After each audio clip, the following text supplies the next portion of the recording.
As every member of this committee is painfully aware, fentanyl is a poison that is afflicting every community in this country. This poison is a synthetic opioid, 50 times more potent than heroin and 100 times more potent than morphine. Just 2 milligrams, equal to 10 to 15 grains of salt, is enough to be lethal. As a current DEA administrator, Ann Milgram has said, fentanyl, and I quote, is the single deadliest drug threat to our nation and threat that our nation has ever encountered, end quote. I share her assessment, which is why I chose to address it in our subcommittee's first hearing this Congress. In preparation for today's hearing, I consulted local law enforcement officials in Missouri who painted a grave picture. In 2021, synthetic opioids such as fentanyl took the lives of 1,374 Missourians. Despite all the facts, surprisingly, fentanyl remains a Schedule II narcotic, which is why I recently reintroduced the Stop Illicit Fentanyl Trafficking, or SIFT Act, to combat the skyrocketing amount of fentanyl-related deaths. Fentanyl trafficking has become synonymous with the Mexican cartels, who have exploited the Biden administration's lax enforcement of border security and immigration controls to pour this poison into our country.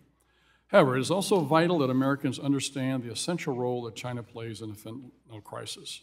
China is a primary source of the know-how and illicit materials that Mexican cartels use to manufacture lethal synthetic opioids.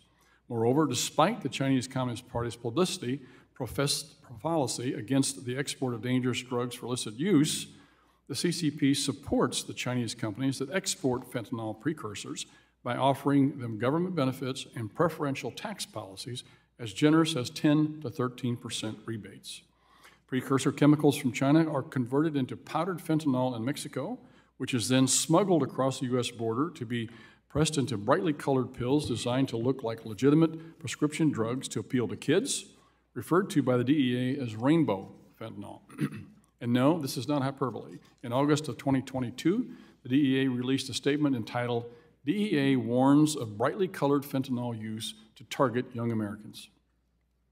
When a pill that costs 13 cents to make can be sold for $10, the cartels are making huge profits, which, like illicit gains, must be laundered.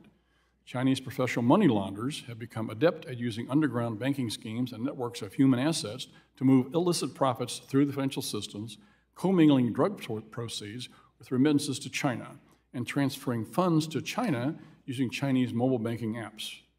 Given the gravity and scale of the situation, it is unclear why the Justice Department's top priority isn't to stop this reverse opium war that China is perpetrating against us.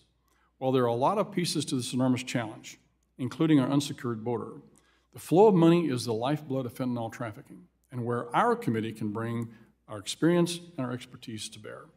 Our witnesses today will help us understand the fentanyl flows that sustain this deadly trade and what we can do to ensure that our government has the authorities, capabilities, and most importantly, the will to stop them.